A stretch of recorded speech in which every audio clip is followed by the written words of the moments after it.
சென்னை பரங்கிமலையில் உள்ள ராணுவ அதிகாரிகள் பயிற்சி மையத்தில் ராணுவ அதிகாரிகளின் பயிற்சி நிறைவு மற்றும் பட்டமளிப்பு விழா நடைபெற்றது.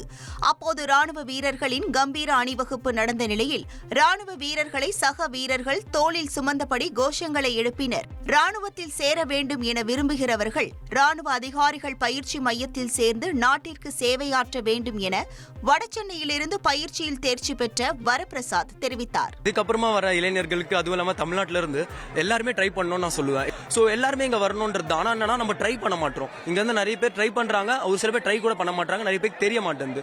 ஸோ இளைஞர்களுக்கு என்ன சொல்லுவோம்னா ட்ரை பண்ணணும். 1-2 இப்போ நான் வந்து முதல் அட்டெம்ப்ட்ல வந்துட்டு 17 SSB என் கூடயே நிறைய ஃப்ரெண்ட்ஸ் இருக்காங்க. 14வது அட்டெம்ப்ட், 10வது அட்டெம்ப்ட், 9வது அட்டெம்ப்ட் எல்லாம் வந்திருக்காங்க. விடாம முயற்சி பண்ணி வந்திருக்காங்க ஜம்மு காஷ்மீர்ல இருந்தெல்லாம். ஸோ அதனால என்ன சொல்றேன், விடாம முயற்சி பண்ணிட்டே இருந்தா கண்டிப்பா ஒரு நாள் இங்க வந்துடலாம் ஓடிஏக்கு. இனி செல்லும் இடமெல்லாம் செய்தி. தந்தி டிவியின் வாட்ஸ்அப் சேனலை ஃபாலோ பண்ணினா செல்லருக்கும் இடமெல்லாம் செய்தி. இதோ QR கோட் இப்பவே ஸ்கேன் பண்ணுங்க, ஃபாலோ பண்ணுங்க.